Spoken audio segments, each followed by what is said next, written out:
So now that we've covered splitting the signal into 3 bands, I'm going to take a look at splitting the signal into 4 bands. Now we're going to be using the EQ8 for this, and it's as simple as duplicating your bass channel and just duplicating it 4 times, and then assigning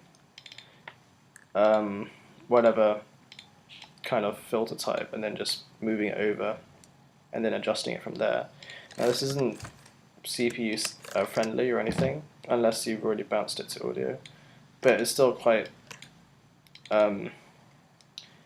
it's just not useful as part of the resampling process or anything really. So I'm going to take a look at taking this into an audio effects rack. So starting with the new audio track, sorry. Dragging the EQ8 in, and then you want to, oops, sorry, it's not supposed to happen. Now you want to group this together, open up the chain tab, and duplicate this.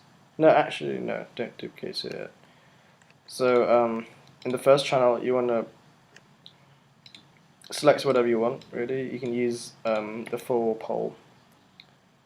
The times 4 high pass. It's just basically the pole is a lot steeper, and it's supposed to do something to the sound, but for what we want it to do, it's fine. Whatever. So I want it to put it wherever you want, really. It doesn't matter too much here. And you want to map this over like that. So let's drag it up. Okay.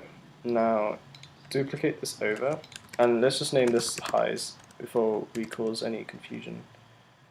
And this one will be a high mids.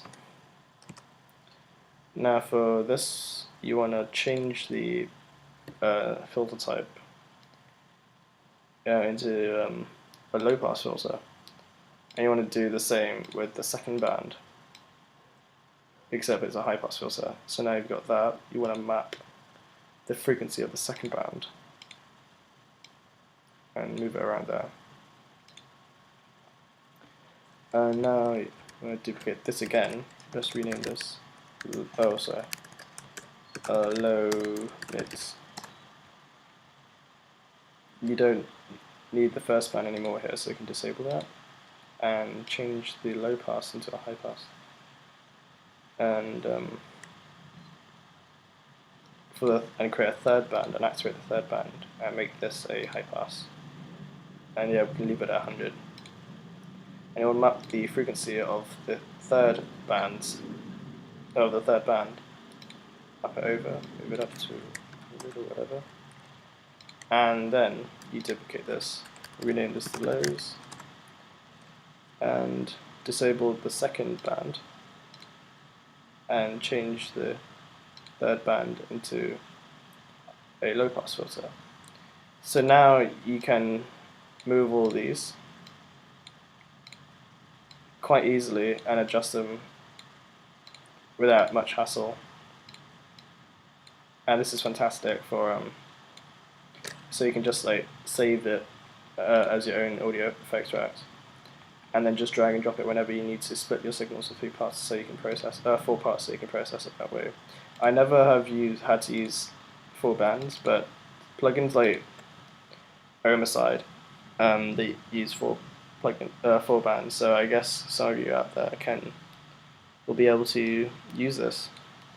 So I hope you've learned something from this, and I hope you've enjoyed. See you guys later.